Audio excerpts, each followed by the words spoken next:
All right. Thank you all for joining us today. Good afternoon.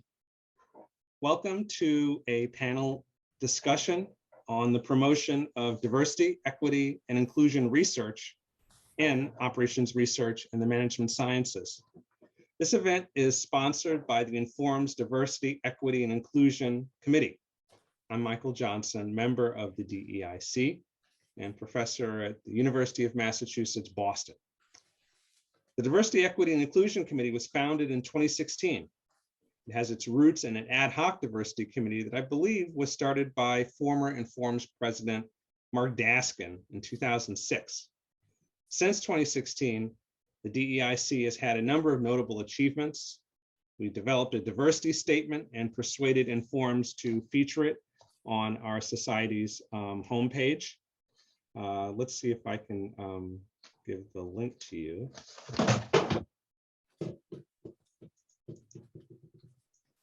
Michael, I'll put the link in the chat. Sure. We have sponsored diversity-themed sessions at the Informs annual conference since 2017. And for the past 3 years, is that right, Gina? We have supported the service and research innovations of Informs members in many areas of DEI and social justice through the Diversity Ambassador Awards.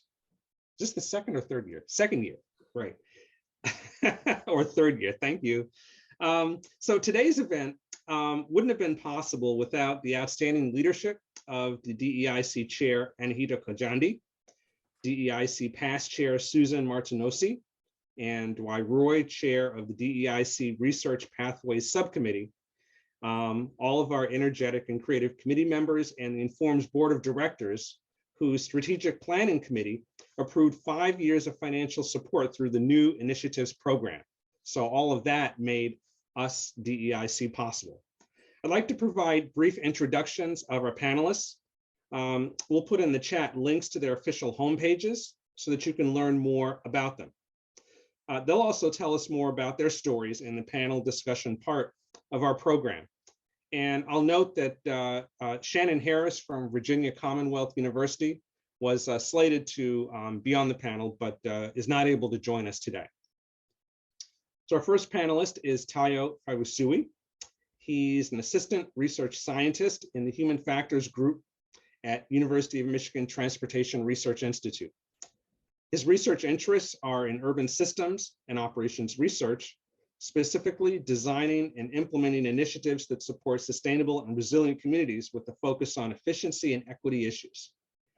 Drawing on both quantitative and qualitative data, his research develops and applies hard and soft operations research methods to urban systems issues in a manner that emphasizes theory-driven solutions and demonstrated value added. And a central theme in his work is use of demand-side interventions via information and pricing strategies and influencing the public's travel behavior. And our second panelist is Rhue. Professor Rhue is assistant professor of information systems in the Department of Decision, Operations, and Information Technologies at the Robert H. Smith School of Business at the University of Maryland.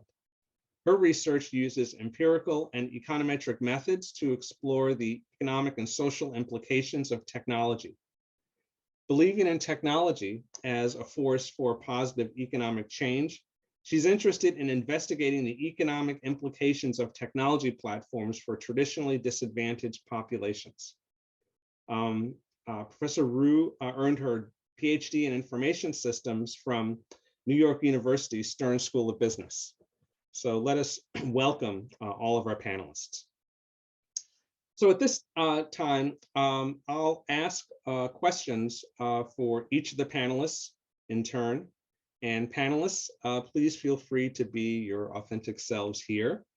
This is a space where all of us should feel safe to address difficult questions and probe uncertainties regarding topics of diversity, equity, and inclusion, and racial and social justice that are not often part of our doctoral training, and which often reflect our own personal experiences and which can be fraught with controversy. We'll address audience questions at a later part of the program. And audience, We're, again, so grateful that you're taking time to be with us. You're welcome to share your questions in the chat at any time, and we'll get to as many of them as we can. So Lauren and Tayo, I'll start with this question. What motivated you to pursue your current research direction? How and why did you decide to place special emphasis on diversity, equity, and inclusion and related issues in your academic research? Lauren, may I ask you to go first? Sure. So I started work related to diversity and inclusion several years ago when I felt as though something switched within the community. I noticed there was an uptick in diversity related papers. And once I saw the very first one, I think it was in 2013, presented at WISE, I said, well, if we can talk about these issues in this space now, that's where I want to be. Why I care about these issues is, of course, it reflects my lived experience. And so I want to do research that I can see the through line between my experience and what's happening in the broader society, particularly, of course, through the lens of technology adoption, platforms, machine learning, all of those basic technology elements that I think benefit from thinking about how it affects multiple different populations, not just a single population or a generic population. Thanks, Lauren. Tayo, would you like to consider this question? What motivated you to pursue your current research direction, and how did you decide to place special emphasis on diversity, equity, and inclusion? Yeah, thanks, Michael. So I was just thinking about this a couple of days ago that my thesis, I spent my thesis on finding parking spaces, and looking in terms of that, saying, well, if I take this a little bit further upstream, I mean, before folks started looking for parking spaces, they must have made up their mind to drive to that event. And so what motivates people to pick what travel mode, and then taking a look at this from a broader context of these new emerging mobility services coming down the pipeline, how to couple those with like existing systems, how do we snap this onto like the public transit system? And what became quickly obvious is there needs to be a lot of community engaged scholarship in a lot of these conversations. I mean, they just know two ways around it. Looking in terms of what really, if you look in terms of just commuting from and to work, the landscape when it comes to like spatial mismatch issues has changed radically. And so classic example now, Amazon is buying warehouses. They tend to be in the hexurbs or the rural areas. A lot of the folks that will make the deliveries, maybe at $12 or $13 or $14 an hour, will live in the urban core. They got to make their way to these far-flung places and then come back, because a lot of the deliveries have to be made in the urban core. And so looking at this in terms of, okay, you got to be out there, you got to be in the fields, you have to be in the trenches talking to people who are directly impacted with this, and having a really good sense of what their pain points are before you start saying, okay, this is our best to intervene in this system, So that's kind of the overriding factor, that at the end of the day, we parrot these doodads, these gizmos all around, forgetting that fundamentally it is about people, and so that is the primary interest in, okay, I got to put a different thinking hats on here, where I'm not saying sympathy, I'm saying more of empathy, where I could walk in this folks' path and have a better sense as being co-creators of, number one, my understanding of what the problem space looks like and what best address some of the challenges that they have to contend with. Thank you, Tayo. So your comments about the problem space and Lauren's comments inspire this observation. So one view of DEI related research in our field is that it can result from straightforward applications or adaptations of well-known models or analytic frameworks to novel situations that have a diversity component. Another view of DEI-related research is that it can support development of new classes of models or new analytic methods where addressing issues of race, for example, are essential for solving the problem at hand. Like, you can't solve the problem without putting race at the center. Do you feel that either of these interpretations speaks to your own approach to DEI-informed research? And either of you can jump in. Ladies first, I guess. Well, I mean, I think both approaches are necessary. I think sometimes you would be applying a already existing class of models to a new scenario, but also sometimes you're going to have to think about new models that are specific to a particular situation or conceptualization of a new problem. I think Tayo's point about really centering the individual is well taken, right? Because sometimes we can abstract out and think, oh, what's the most convenient variable, or, you know, what's this model that's most parsimonious? But then we forget that there are actual people whose lives may be affected by it. And so that choice of a variable that's easy to get might actually have an unintended consequence. And there's that very famous article in Science in 2019 that talked about optimizing for patient spend as an indicator of sickness actually has this embedded implications as far as patient affluent and patient culture. So that to me is one example. And as I was talking with people about that afterwards in our community, they said, you know, I've made those types of mistakes before because it's just the variable we have. It seems pretty close. And so it really takes that step back to have that critical thinking and putting people first. And if putting people first means a new model, that's great. But if putting people first means adapting an existing model, that's fine as well. I mean, I think we really have to think carefully about the problem space and who we're trying to affect with our research. Yeah. So, yeah, I mean, I couldn't have said it better. I mean, I think there could be existing approaches, even it could be like algorithms that could just be modified, you know. I've always been someone that believe that whatever we do, even in the gown, meaning folks in academia, the primary motivation has to be the impact on folks in the town, meaning, the people, the policy endurers. So there's nothing wrong in low-hanging fruits that are impactful. That is just the way I see life. So it could be like just taking existing algorithms and then modifying them. So classic example could be where maybe typical greedy type algorithms that are just efficiency centric. And the question becomes, can we move towards like a sweet spot that could be both efficiency and equity enhancing, you know?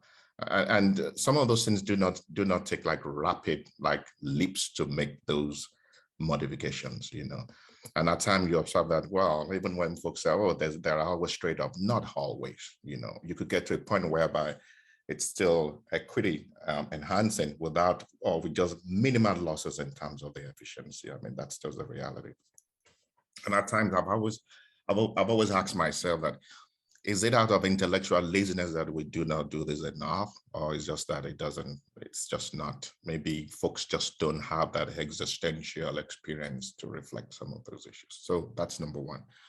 The secondly, in terms of where, Michael, I guess you're saying in terms of like radical changes that, well, I mean, there could be instances where there's a need to move in that direction. So some of us in this audience would know in terms of like feminist theories or looking in terms of the way folks in economics will like put in like a dummy, maybe like for race. And then you ask yourself, okay, what does this tell me at the end of the day? You know, it is significant in a statistical sense, but what does this tell me? All the interactions that are relevant there, to what degree does this dummy does this? You know, is this more in terms of a shift or more in terms of the gradient, you know? And I think at times someone just put in a dummy, let's say for race or like gender or even like age group, does a disservice to folks within that segment of the population, because I think oftentimes it really underestimates, not just in terms of the full gravity, but it doesn't get the process or the distinct pathways right, So there's a need to kind of rethink some of these approaches, and so I think given enough bandwidth, yes, I will embrace both, and dependent on what the situations are, and also in terms of where we're trying to get to.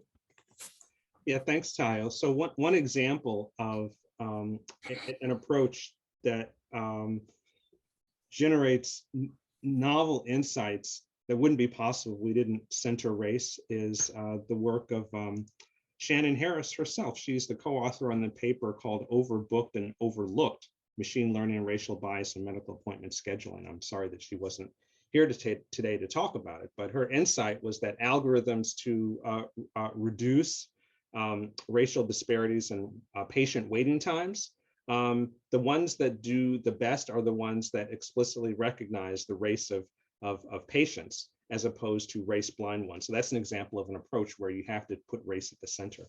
I wanted to ask this of both of you. Both of you mentioned this notion of centering the individual or putting people first in modeling. And I was wondering if you could reflect a bit on what experience you may have had in your training regarding putting people first. I'm not sure if that is necessarily top of mind for people in our field.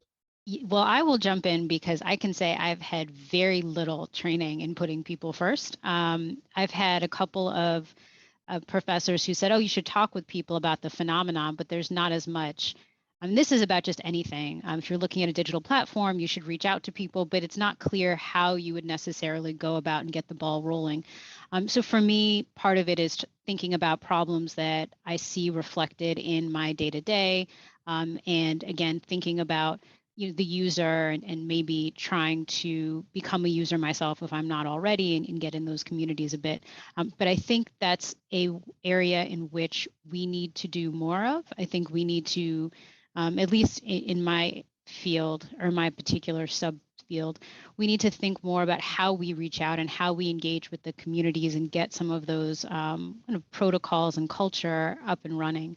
I think other fields have a much more developed connection with the community, broadly speaking, the user base itself and people, but then also with the people for whom our research would impact. So that's my perspective. I assume that, Tayo, being in urban planning, you have much more connection with the individuals for whom your research impacts. Yeah, so I was just watching one of, I believe the guy's first name is Carlton McCoy. It's called Nomad. I think the guy is a sommelier, but this is about food now. And I see myself more as a nomad because I have no formal certification in urban planning. I have none in operation research. And so when I speak, oftentimes it's within the context of being an economist and then an engineer, So nothing against who are saying, well, no one told me this, there was no emphasis.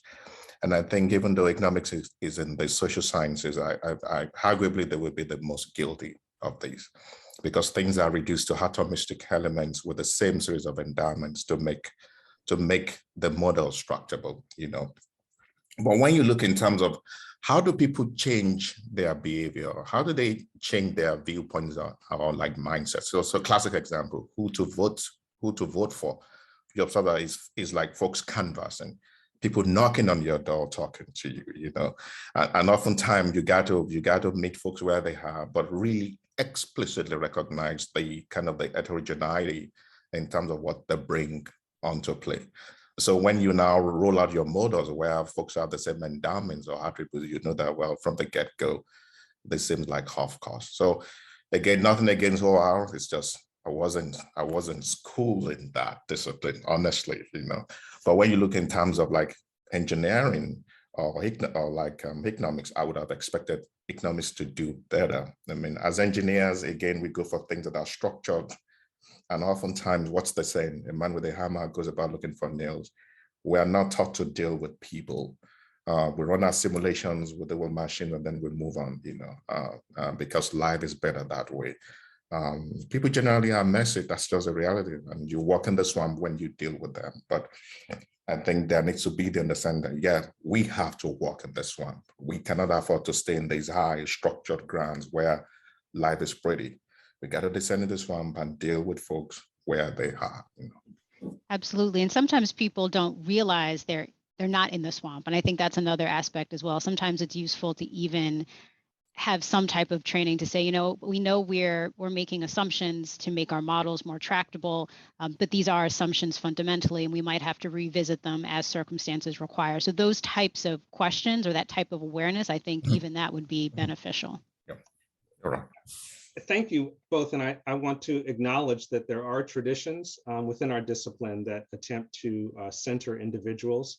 One is called community operational research. That stream has been around for over 40 years, originating in the UK. And another stream is called community-based operations research, which is a little more aligned with US associated quantitative OR. So I'd like to know, for both of you as researchers with special interest in DEI related issues, are there any special challenges you faced in writing manuscripts or reviewing manuscripts in terms of incorporating your authentic points of view about the research enterprise?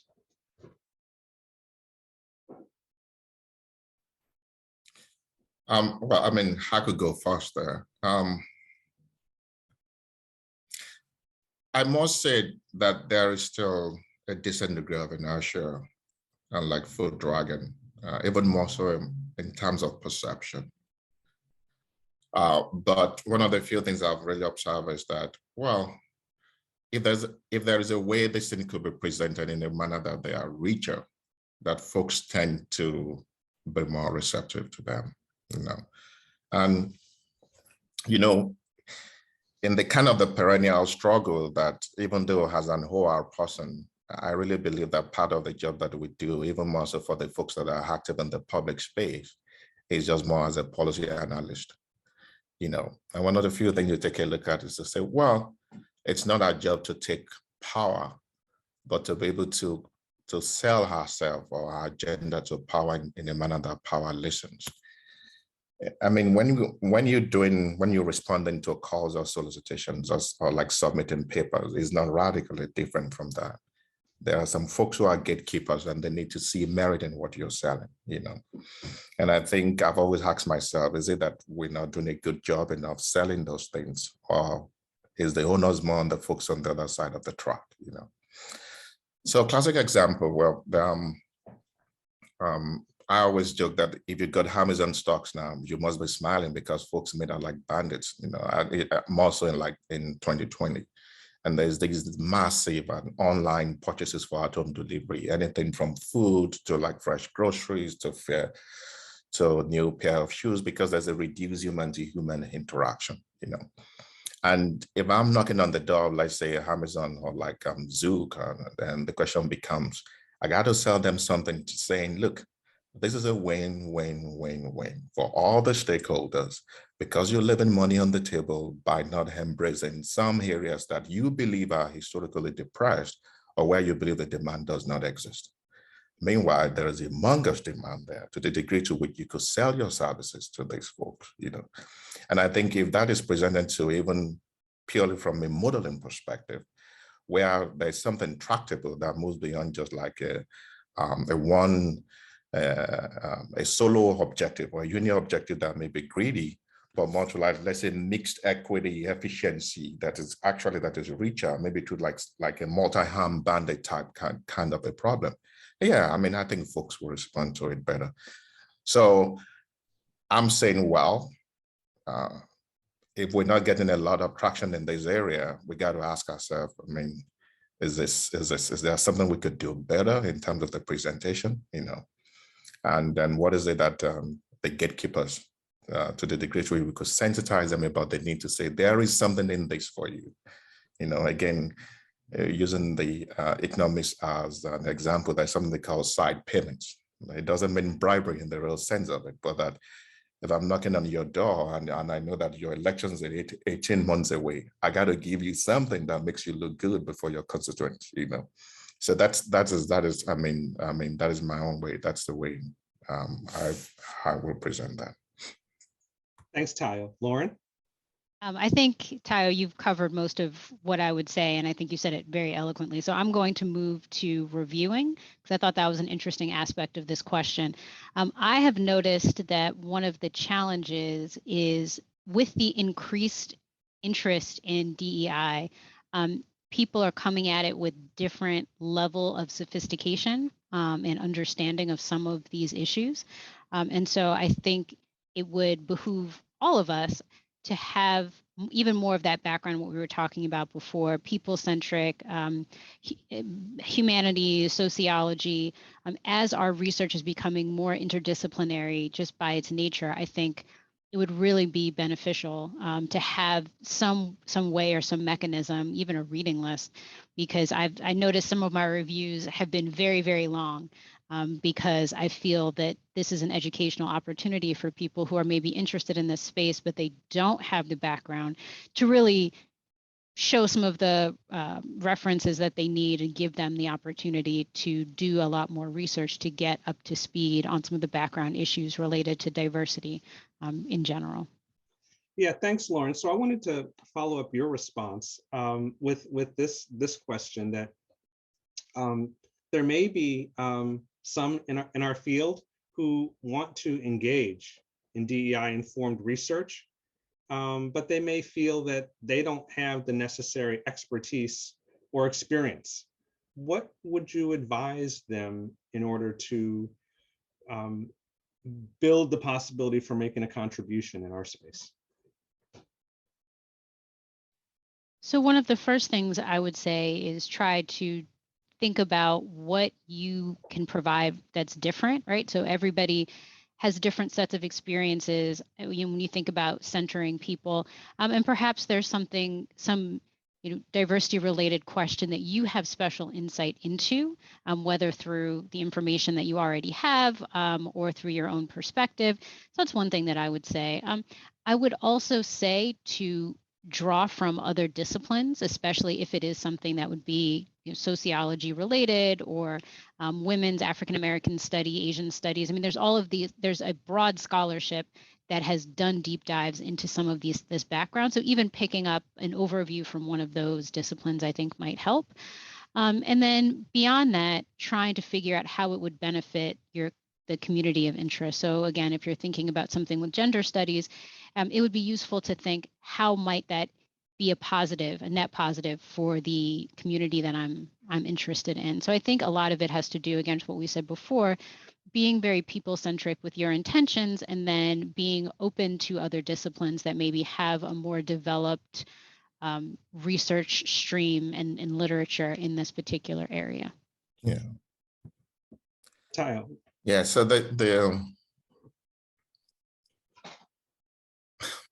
so I'm trying to preface this with like a sentence, something along the line of people respond to incentives, the rest is commentary, and saying, well, you could make your work a whole lot richer if you go down this path,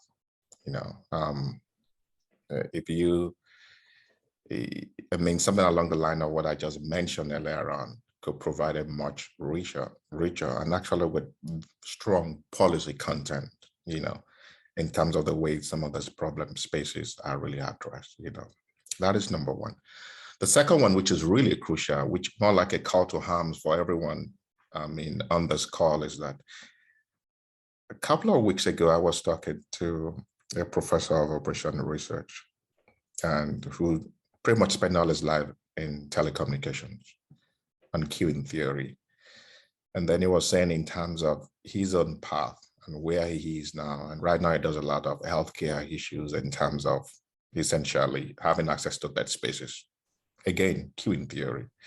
The specific queues could be different, the way people kind of like, maybe in terms of folks choosing to like jump off the queue could be different, but fundamentally it's still the same way of thinking, Now, when you have to look in terms of access to bed spaces, it's a lot messier compared to you working for AT&T or like used to be like Bell Labs, you know. But fundamentally, it's still the same thing, just slightly different wine, you know, in like different wine bottles. But what I'm trying to get to, that operation research by itself has a very rich kind of a repertoire, like a menu of like approaches to deal with this beyond just the mechanistic that we are used to. Along the line of what Michael mentioned, anything from problem structure and methods to value-focused thinking to boundary critique, which is just systems analysis, honestly, or the soft systems methodology. And so I think there are ways to say, well, I think we've done ourselves a disservice by constraining the boundary of this discipline, you know, given what it has.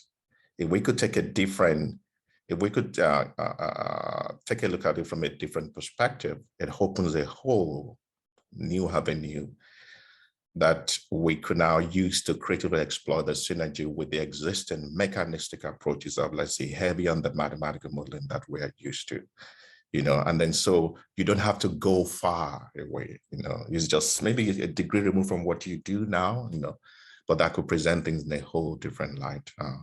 Number one, that will enrich the quality of your own work and actually exponentially has the capacity to really improve the impact that it has on the population that you care about. Yeah, thank you, Tayo. Another concern that some of us may have encountered in our work is that some in our discipline will say that their particular area of study simply doesn't accommodate issues of identity or diversity or social justice, or that diversity is just not relevant to their kind of research. Or they might say, I get the diversity piece, but I'm not sure it's right for you to put it into your work. How do either of you respond to those concerns, if you do? So that's a really interesting question. I think anything involving people has to be cognizant of the differences in their perspective. I tend to see more of the other problem where people are coming in and saying, this is a new area, you know, we haven't done work here yet, so we're going to come in and fix the problem for this community. And so when I see more of that, that's where I come in with we need to think about collaborating with people in that community and collaborating with scholars who've been here doing that work.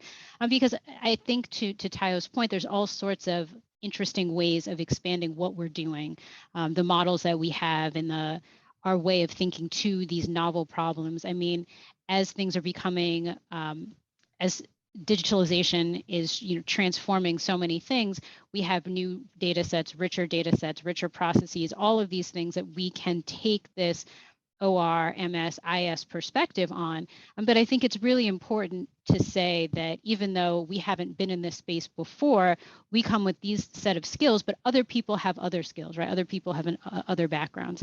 And so I think that's a way of having diversity research that's not necessarily that might impact multiple different communities or impact a community that maybe you hadn't thought about. But I don't see as many people saying that they don't have DEI. I see more people trying to jump in without doing some of the background and the legwork. So in other words, do the homework. Exactly.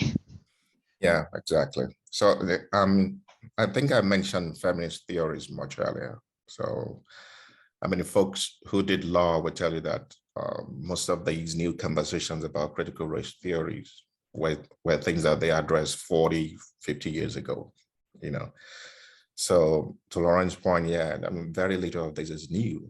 And I think we got to pay homage when we get to these new areas. We tend to be good in terms of the methods, but the subject matters. There are folks who have been toiling in the same grounds for decades, you know, and I think we do ourselves a disservice when those are not recognized, you know. But let me address some issues that are more like actually more forward looking. So algorithms, you know, in terms of whether they're fair, the degree to which they're accountable or transparent or explainable or equitable, and then the list goes on. And when you take a look at it, this would be like a child or like a grandchild of operation research. You know, that's the way I will see it. Meanwhile, folks who are active in this space have been using like megaphones and shouting from the mountaintops in terms of how flawed and biased a lot of this is. And they're much ahead of the broader whole discipline when it comes to a lot of these issues. You know, again, going back to the fact that, yeah, you could enrich the quality of your work by really reflecting a lot of this from the get-go, you know. And then some historical issues. This guy won the Nobel Prize in Economics. I can't recollect when. Gary Becker. And part of what he did was to extend the boundaries of economics to deal with like the economics of discrimination, you know, and then he brought in a whole new ways of thinking that mainstream economics folks were not even thinking about, you know. And I'm not saying it's out of intellectual laziness. Maybe folks just do not appreciate how constraining or how impactful or the seriousness of some of these challenges, you know, and that if they embrace it from a different perspective, from like a different dimension entirely, that realization could set in, you know, that gets them saying, well, something needs to be done about this, you know.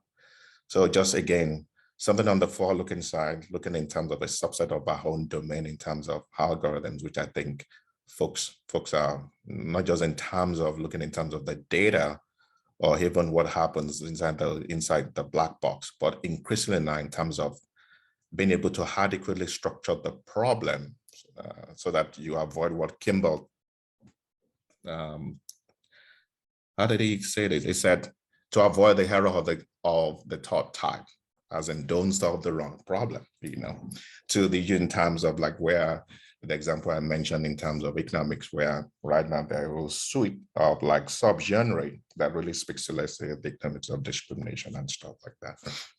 Again, I think it speaks to our presentation of some of these issues to our own colleagues in this domain, honestly, saying, look, there's a lot of merit in going down this path. There's a lot of merit in having a rethinking of the conventional ways of doing business, which given the temporal realities now, it will just not do. But I think that's an interesting point, though, with Becker, because how Becker models discrimination is very different from how we might think about it now. And so there's been many different iterations of that. I think it really gets to being critical in the assumptions that go into it, because Becker 1950, I mean, it was 1950, obviously has a different way of modeling race and the racial hierarchy that we may not want to adopt in this day and age. And I've seen other papers actually in the 2000s and 2020s replicate that. And so I think that, again, gets to our understanding of how we view some of these sociology aspects, our social identity, the assumptions that are made about them, and really trying to examine those and be as careful as possible. I mean, sorry, I need to respond to that. You're perfectly right about that, you know. But at least what Becker did was to open a floodgate in which we could come and tear to pieces just right what he did. But that conversation, he got it started. I was in Waterloo earlier in the week, and I was talking about some of my work. And looking in terms of where I use kind of two objectives, one equity, and then the other efficiency, and very simple definitions. So the way I define the equity is just looking in terms of the percentage of folks within this geographical area that were covered. That's it. You know, and all of us know that there are multidimensionality to these issues, you know, but I needed something that has some traction, something that could be measurable. And someone raised up their hand, and actually, I mean, he was nice about how he went about it. But I said, yes, I agree with you, you know, but at least we could start having this conversation, you know. And I think there is merit in which you could just say, well, these are the possibilities. But for now, let's start taking some baby steps, and hopefully we could improve on this moving forward. Yeah. Thank you, Tayo and Lauren. So I'd like to open it up now for questions from the audience. Gina, can you remove the spotlight so we can see everyone on the screen?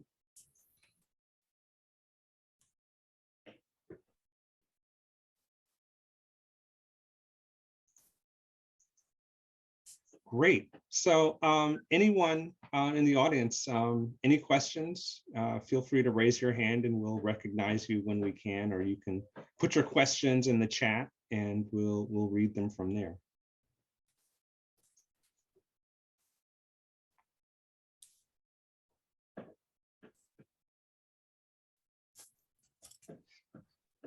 I'd like to ask a question to get us started. So Lauren and Tayo, is there one book or recent article that we should all read to really change our conception of what DEI can do for and in operations research and the management sciences? My favorite paper is actually Shannon's paper, so it's already been published. Thank you. Tayo, is there a go-to paper or book that we definitely need to look at? Well, I mean, I could speak to the use of OR, like in my own area that I have a lot of interest in now, which is urban planning. I could speak to that, and it's not new. That is the funny thing. And I think actually I appreciate the fact that some of those papers are like 30 years old, which kind of speaks to the fact that not a whole lot has been done in this area. So the dean of the school that I got my degree in, Chan's, I believe his name is Cooper, they did really good work in this area. I mean, essentially looking at this from, I believe, wearing the hat of a policy analyst, but I mean, so a lot of the constraint programming actually came from both Chan's and Cooper. Honestly, that's the reality.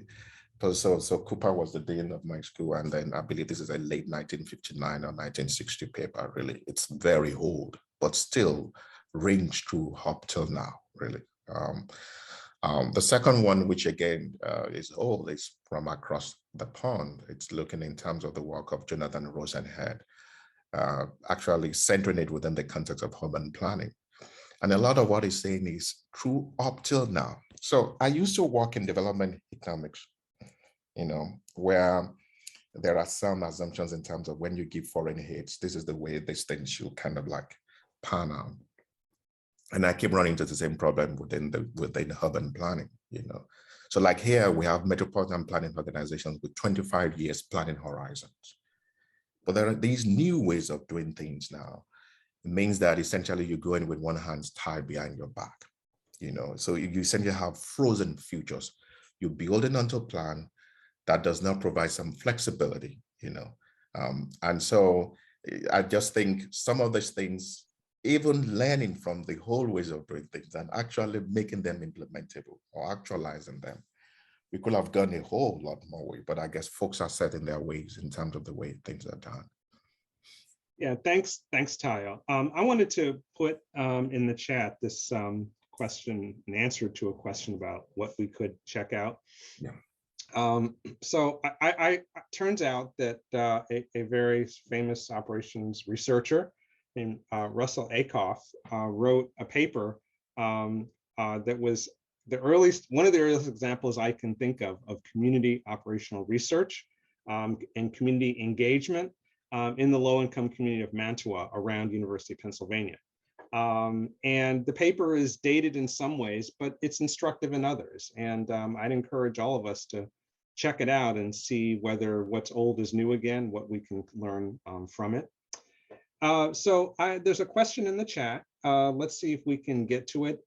It says, how can young researchers navigate around politically unsavory issues which their research may delve into or highlight? I could make an attempt at that. So one, I think we have to move beyond anecdotes. I mean, I think there needs to be a way by which folks could see themselves in what is being said. I mean, irrespective of which side of the house they belong, Secondly, I think we got to do a better job in terms of presenting our own findings of the process that got us there. So a classic example could be, well, these algorithms or these machines are objective, so why are we complaining? I mean, forgetting the fact that virtually these things are rarely, if ever, value free. Forgetting about the fact that oftentimes there are folks' unconscious bias reflected in these products. And if one pushes back based on that, to just say, this is how you push back. And that was at a session where I was talking to a group of juniors and seniors across universities in the US that have interest in the public interest technology space. And someone posed that question and he said, yeah, this is how you respond to that. And I think there's a way by which that gets across. I'm not saying reduce it to soundbite, but that who the consumers of these is, and you have to tailor it to them. So these are policy folks, as compared to preaching to the choirs. Then the presentation or the wording or the prose use has to be different. And so I mean, and again, it goes back to what I said earlier on. Is the onus more on us in terms of providing more clarity and conciseness? Is it on the folks on the other side of the aisle? Lauren, I'm not sure if you want to say something to that. I don't have. So, I mean, unfortunately, I think that's just a reality. I have not found a way to deal around the politics of possibly making people uncomfortable. And so in that case, even if you present it well, some people are just very uncomfortable with some of these issues. So I found trying to find people who are receptive, who can help you, shepherd you through it, be cognizant of who's doing the presenting, and of course, how you say things. But at the end of the day, that's just a risk you'd have to be willing to take as a young researcher. Thank you, Lauren. Chris Parker has his hand up. Chris, do you have a question? I do. So I'm going to call myself out here. I have many times boiled somebody down to a dummy variable, right? So let's just take the race dummy variable. And I've done it in previous research, and I'm thinking about this because I'm literally doing it right now in some other research. And I've been, walking, listening for the last 52 minutes, right? And this thing came up pretty early, 40 minutes ago, right? That says, doing, and I can't remember the exact quote, but basically boiling somebody down to a dummy variable is doing a disservice to heterogeneity within that dummy variable, right? And I admittedly have only been thinking about it for 42 minutes or something like that. So maybe I'll come up with something, but I'm nowhere. I don't know what to do to not represent somebody as a dummy variable given data constraints. So I'm wondering if there is, am I missing a best practice? What can I do? What can I do better here? I guess, if anybody has thoughts on that. So I was thinking that's an excellent point. When I was thinking about boiling someone down to a dummy variable specifically, I was thinking about this one paper, and this is in the healthcare sphere, in which you're looking at outcomes and and race is considered to be an independent variable, but then you're making the through line that because people belong to this racial group, that means that, let's say, their kidney function is going to be different. So we then need to correct for that later. And you can see there are a few leaps that you make that you don't need to make that actually could be harmful to people.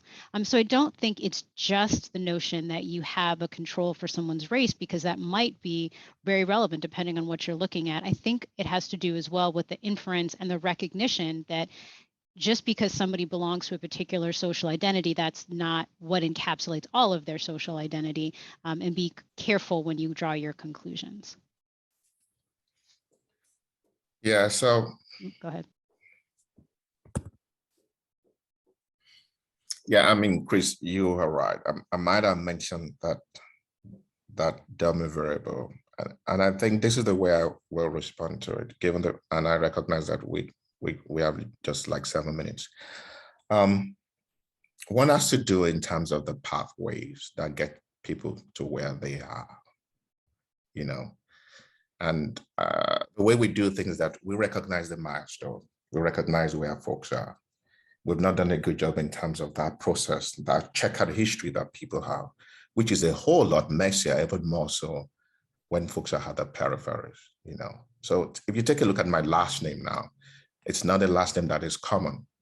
And even when you design things, there's a tendency to just take a look in terms of, let's say, Smith, because it's easily to pronounce, you know. And you could see that at times you could make the case that folks with my last name get penalized because, I mean, it's fairly difficult. There's no kind of a point of reference. And so when you even have a dummy implicitly, that there's a point of reference, you know. And to the degree to which the sample size is really that small, or these folks embedded knowledge or like lived experiences made up one that it's fairly easy for you to kind of say, okay, this is relative to what, you know. And so part of it is that just using the dummy may recognize kind of some measure, which for lack of a better way to put it, I'll call it milestone. It discounts, it waters down the process by which folks got to where they are.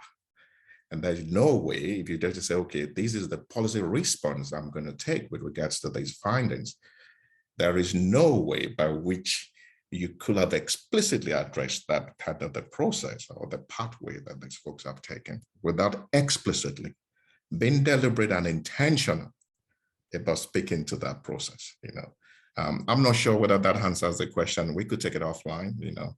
I'm not saying I know the solution, you know, but at least it's something that, what's the saying, where angels fear to tread. I just know that it doesn't really get to what some of these substantive issues are.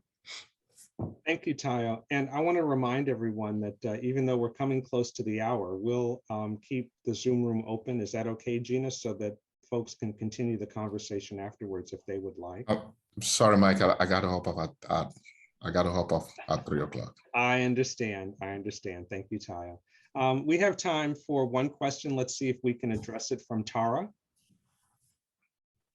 Hi, sorry for my very late question. So my question is about urban planning, and in my research, I work on congestion pricing, and recently I realized that this congestion pricing thing needs a lot of consideration in terms of like less fortunate groups.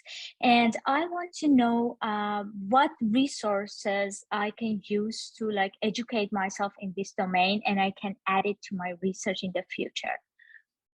Thank you, Tara. Tayo and Lauren? Well, I mean, congestion pricing falls within my domain. So Tara, can we deal with this offline? Okay. One of the few things I want you to know, though, when it comes to congestion pricing, that there's always a network effect here. You know, there's always a network effect. That's number one. Secondly, the policy prescription, for lack of a better way to put it, and the kind of the decoupling of the political will to carry this thing out in this country merits a re-exemption. So a classic example, when New York came up with their congestion pricing, they said it right out of the gate. We want to raise $1 billion so that we could essentially plug the holes in the pension fund. And you're scratching your head, what has this got to do with congestion? So I think it is a minefield. So let's just take it offline, and then we could deal with it in a much more thorough manner. Sure, thank you. Thanks. Since we're coming close to the hour, I think I'll wind it up here. I wanted to thank our panelists for an excellent discussion on diversity, equity, and inclusion in ORMS. And I really appreciate, and I think we all do, your creativity, courage, and your commitment to scholarship for social impact. And there are so many themes that came out of the conversations, starting with centering individuals, getting into the swamp, figuring out what the real problem is, acknowledging power, taking a critical approach to problems that we want to solve, exploring the efficiency and equity trade-offs that can allow us to make a business case for the work that we do, and understanding that people come to diversity, equity, and inclusion with all sorts of different levels of experience and sophistication, and the importance of interdisciplinarity in ensuring that the technical work that we do can have the beneficial real world impacts that that we desire.